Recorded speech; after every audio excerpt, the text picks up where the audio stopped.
जी बेटा, तो अगला जो आपका लास्ट न्यूमेरिकल है वो है a cricket ball is hit so that it travels straight up in the air.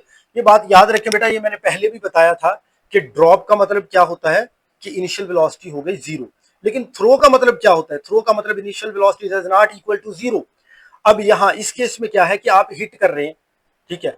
अब देखिए, जब आप हिट कर रहे हैं तो बल्ला जो है आपका, बैट जो है, उसकी वेलोसिटी तो पहले ही बन चुकी है।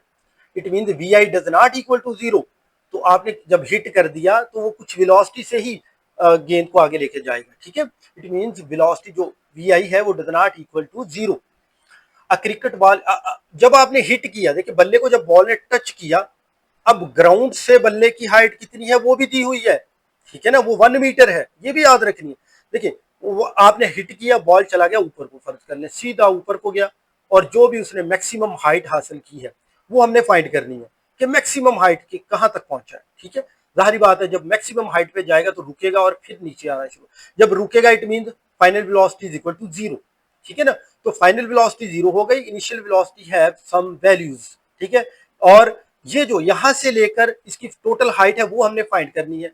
तो ये फाइंड करने के बाद ये जो बल्ले से नीचे वाली हाइट है ये भी जमा करनी पड़ेगी। ये एंड पे आपको बताएंगे फिर से। A cricket ball is hit so that it travels straight up in the air. An observer notes that it took 3 seconds to reach the highest point. आपने छक्का मारा है, बॉल हाईएस्ट पॉइंट तक कितने टाइम में पहुंची है? 3 सेकेंड्स में। What was the initial velocity? Initial velocity बताएं जी क्या है, वो हमने फाइंड करनी है ऑफ द बॉल।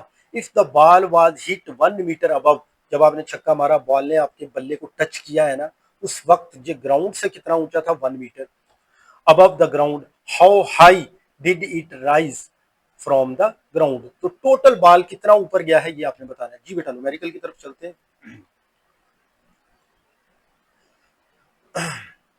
चले यहाँ पे इसको लगा देते हैं।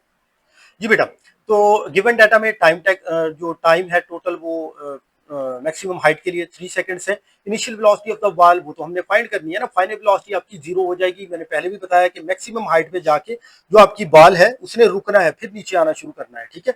इट मींस आपकी इनिशियल फाइनल वेलोसिटी जीरो है। हाइट वो हमने फाइंड करनी है। तो जी बेटा, जब आपने बॉल को हिट किया है वो ऊपर जा रहा है, तो नीचे क्यों आ रहा है? ग्रेविटी की वजह से। ऊपर जाते हुए स्लो क्यों होता जा रहा है? ग्रेविटी की वजह से। इट मींस ये जो केस हो रहा है ये अंडर ग्रेविटी हो रहा है। इसका मतलब जो थ्री इक्वेशन ऑफ मोशन है वो ग्रेविटी और हाइट के केस में इस्तेमाल होंगी। जी बेटा, तो हमने फाइंड फाइंड जो करना है वो इनिशियल वेलोसिटी फाइंड करनी है और हाइट फाइंड करनी है। जी, तो कौन सी इक्वेशन मुनासिब रहेगी? जी बेटा, फर्स्ट इक्वेशन ऑफ मोशन वो हमारी है V F C is equal to V I plus G T. तो acceleration G is equal to -10 metre पर सेकंड। जी बेटा, माइनस क्यों लिखा गया है ये आपको पता होगा, ये बहुत आसान सी बात है बेटा। अगर आप किसी चीज के अगेंस्ट मूव करते हैं तो फिजिक्स में नेगेटिव लिया जाता है, अगर किसी चीज को फॉलो करते हैं तो पॉजिटिव लिया जाता है। तो यहाँ पे ग्रेविटी, अंडर ग्रेविटी ये केस हो रहा है। बॉल अगर ऊपर को जा रही है, ग्रेविटी उसको नीचे खींच रही है, ये उसके ऑपोजिट जा रही है ball. It means g acceleration जो है ये नेगेटिव लिया जाएगा, ठीक है जी, क्योंकि ये ऑपोजिट डायरेक्शन में जा रही है। अगर वही बॉल नीचे आएगी तो ये पॉजिटिव लिया जाएगा, ठीक है जी। तो ball moves against the gravity. जी बेटा, G is equal to -10 metre पर सेकंड स्क्वायर। अब फर्स्ट इक्वेशन ऑफ मोशन में अपनी वैल्यूज पुट कर दें तो ये आ जाएगा आपका वी एफ तो जीरो है ना मैक्सिमम हाइट पे, वी आई आपने फाइंड करना है, और जी की जगह पे -10 आ गया, और टी 3 सेकेंड्स। तो आप इसको सॉल्व कर लें। अब देखिए जरा, 10 को 3 से मल्टीप्लाई करें तो -30 आ गया। वी आई -30 दूसरी साइड पे ले जाएंगे तो आपका आंसर आ जाएगा v i is equal to 30 meter पर सेकंड। इसी तरह बेटा दूसरे आंसर के लिए हम सेकंड इक्वेशन ऑफ मोशन इस्तेमाल करेंगे, वो है G V I T plus 1/2 G T square H. H हमने फाइंड करना है। जी बेटा, वी आई की वैल्यू अभी फाइंड की वो 30 आई, टी हमें पता है 3 सेकेंड्स है, और 1/2 वैसे का वैसा। जी की जगह पे हम क्या लिखेंगे? -10, और टी की जगह पे फिर से 3 लिखा और ये स्क्वायर वैसे ही लिख दिया, ठीक है जी। अब इसको हम सॉल्व कर लेंगे। 30 को 3 से मल्टीप्लाई करेंगे 90 आएगा, 2 10 कैंसिल करेगा तो यहाँ पे 5 आएगा, ठीक है।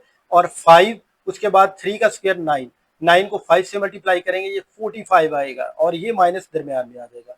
तो 90 में से 45 निकालेंगे तो 45 बच जाएगा। तो मैक्सिमम हाइट आपकी आ चुकी है बेटा, वो आई है 45 मीटर। तो अब फाइनल आंसर को थोड़ा सा आपने और रीअरेंज करना है। देखिए जरा, ball hits 1 meter above the ground. जब आपने हिट किया था ना, तो आपकी बॉल ने जब बल्ले को टच किया तो आप पहले से ही बॉल कहां पर थी, 1 मीटर हाइट पे तो पहले थी। अब जो आपने फार्मूला लगा के हाइट निकाली है वो ऊपर ऊपर वाली है। तो इट मीन अगर टोटल बतानी है ना ग्राउंड से कितनी हाइट है, तो ये जो 1 मीटर नीचे वाला है ये भी जमा करना पड़ेगा। तो जी बेटा, तो ये 1 मीटर भी उसमें जमा कर देंगे, ये वाला जो 45 है इसमें, तो टोटल हमारे पास जो हाइट आएगी वो कितनी आएगी, 45 + 1 = 46 मीटर। जी बेटा, तो ये न्यूमेरिकल आपका कंप्लीट हो चुका। आगे चलते हैं। इय्याका नअबुदु व इय्याका नस्तईन, हम तेरी ही इबादत करते हैं और तुझी से मदद मांगते हैं। जी बेटा, बेस्ट ऑफ लक। अल्लाह ताला आप लोगों को भी कामयाब करे और दुआओं में याद रखिएगा। और बेटा चैनल को लाजमी सब्सक्राइब कर दीजिएगा और वीडियो को लाइक भी कीजिएगा। ओके बेटा, अल्लाह हाफिज।